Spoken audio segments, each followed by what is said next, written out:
at the Victoria Street in Edinburgh, Scotland.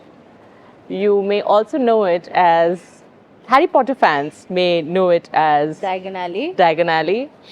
So this is the iconic street which inspired J.K. Rowling to create Diagon Alley, and we just went to the the cafe where she sat and wrote Harry Potter.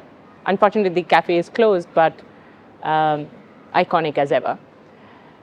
This city has its own charm. You may have heard of the Edinburgh Fringe Festival, the Edinburgh Festival. This city is iconic for celebrating the arts, theatre, music, dance, performance art, and different kinds of art. And I think it's very important that we come to these cities which are so old and immersed in the arts for so many centuries. So you are a Harry Potter fan.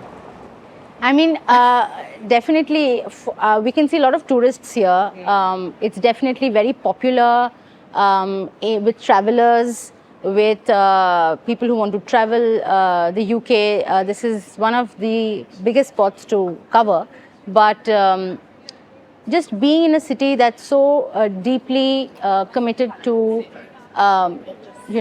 exploring the arts, theatre, dance, as Vaishali said, it just sort of makes you believe in the arts yet again, and the fact that you have to commit to the arts, and you have to make it happen, and you have to keep it alive and support it. So we have just been to the John Kay's bookshop, and we are always looking for drama stimulus, especially things, could be articles, objects, poems, written text, anything. Photographs, postcards, paintings, any artifact that you can use to start a drama. Yes, as a hook, to engage children in drama as a hook. And we've found this beautiful, old looking, mind you, it's a new print. It looks so old, and it's basically wartime cookery to save fuel and food value. This can be a stimulus or a starting point of so many kinds of dramas. Yes. We could talk about the World War I. This could be a great entry into World War I.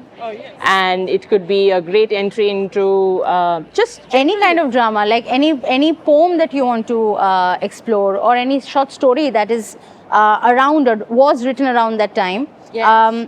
Rather than just directly approaching the text as, today we are going to read this poem, or today we are going to do this story. Instead of doing that, with this hook. Yeah.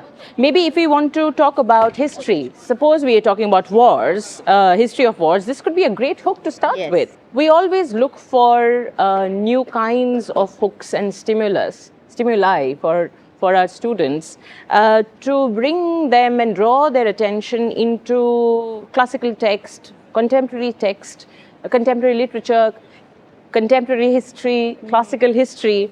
And what a great book, what a great stimulus. Yes. And not all children love to open a fat book or a novel and read it in class in front of everyone. It is a very overwhelming activity to do.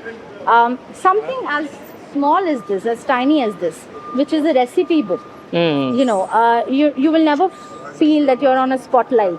Yeah. That the teacher is trying to test you how well you read, because how can you read a recipe book and be good at reading? You should be so this really helps to sort of break those inhibitions, and also an entry into drama where we can talk about we can teach children about wars. What a beautiful way to enter a world of wars and teach them how people survive. When we talk about life skills, coping skills is something that we do with our 8-year-olds and 10-year-olds and 12-year-olds and even young adults as old as 17. And I think something as beautiful and simple as this can really be used to work on coping skills. And we talk about distancing, right? So we would never take something that is very close to their own experience or what they're reading exactly. So if Yes, we are yes. just talking about present history or classical history, world history, we will not directly start talking about it or bring it to the children. Whereas this is a great text. This is a very humanizing text. Yes, something which is real. Yes. Which makes you closer to Yes. real life. The circumstances that people would really face during war. Wars are not about two countries just fighting, but it's about what common people go through, and it's very important to bring these conversations into drama, and it can happen only through drama. And that's when children really get hooked on to the history, and then they want to study history because they feel that there is something important in it. It's not about dates anymore then. Yes. It becomes about the human beings. Then you really have the genuine concern for the person or for the people. Yeah. And that sort of really evokes that genuine interest in history. Yes. In children. And we also found something which is again very these are like old photographs of Victorian entertainers. What a great way to introduce children into theatre and the history of theatre in Europe. I mean, if you look at it, these are all replicas and these are photographs. What great. And you have, I think these are in the pamphlets, the posters and you have some letters inside, I think tickets inside, newspaper articles that gave away these performances as advertisements. Yes. So we can teach advertising through this. We can teach history of theatre in European theatre through this. Design through this. We can teach photography skills through this. I mean, the world is it just opens the world of skills and life skills. Drama is the only possible space where children can actually immerse themselves and find something. Drama is the only place where children can immerse themselves and find something which is truthful, I would say.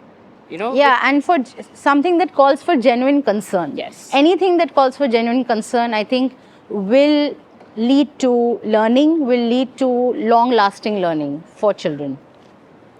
So whenever you are in the UK, do visit Edinburgh and all the old cities of Europe, because history and literature and art and life exists in cities like these.